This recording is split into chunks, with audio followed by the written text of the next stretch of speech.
ശിലരചന എന്ന് പറഞ്ഞവരെ ഇന്ന് ഒക്ടോബർ 1-ാം തീയതിയാണ് ആഗോള മിഷൻ മധ്യസ്ഥയായിട്ടുള്ള വിശുദ്ധ കൊച്ചുത്രേസ്യയുടെ തിരുനാൾ ദിനമാണ്. കൊച്ചുത്രേസ്യയുടെ തിരുനാളിന്റെ മംഗളങ്ങൾ എല്ലാവർക്കും സ്നേഹപൂർവ്വം ആദ്യം തന്നെ നേരുകയാണ്. വിശുദ്ധ കൊച്ചുത്രേസ്യ ആഗോള തലത്തിൽ വലിയൊരു മിഷണറി ആകാനായിട്ട് വളരെയധികം ആഗ്രഹിച്ചിരുന്ന ഒരു വ്യക്തിയാണ്. പക്ഷെ നമുക്കറിയാവുന്നതുപോലെ തന്നെ 24 വയസ്സ് വരെ ദീർഘിച്ച ആ ചെറിയ ജീവിതം ഒരു മഠത്തിന്റെ 4 ചുവരുകൾക്കുള്ളിൽ ഒതുങ്ങിക്കൂടി എന്ന് നമുക്ക് എല്ലാവർക്കും അറിയാവുന്നതാണ്.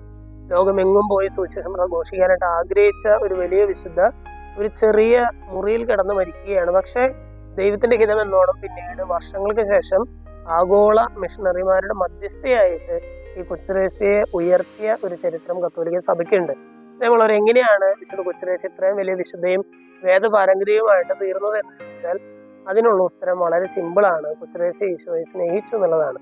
കൊച്ചുത്രേസ്യ ഈശോയെ സ്നേഹിച്ചു, അതിയായി ഈശോയെ സ്നേഹിച്ചു എന്നുള്ളത് മാത്രമാണ് കൊച്ചുത്രേസ്യ ഇത്രയും വലിയൊരു വിശുദ്ധയും മിഷണറിമാരുടെ മധ്യസ്ഥയുമായിട്ട് മാറാനുള്ളൊരു കാരണം.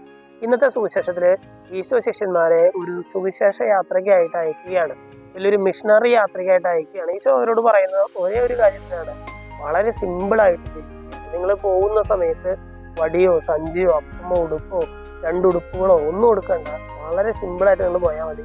ഏതെങ്കിലും വീട്ടിൽ കയറി അവിടെ സമാധാനം ആശംസിക്കുക, അവർക്ക് യോഗ്യതയുണ്ടെങ്കിൽ അത് അവർക്ക് കിട്ടും, അല്ലെങ്കിൽ നിങ്ങളിലേക്ക് തന്നെ തിരിച്ചു വരും എന്നൊക്കെ പറഞ്ഞിട്ട് വളരെ സിമ്പിളായിട്ട് ജീവിച്ച് ദൈവത്തെ സ്നേഹിച്ച് മുന്നോട്ട് പോകാനായിട്ട് ഈശോ ശിഷ്യന്മാരെ ഓർമ്മിപ്പിക്കുകയാണ്.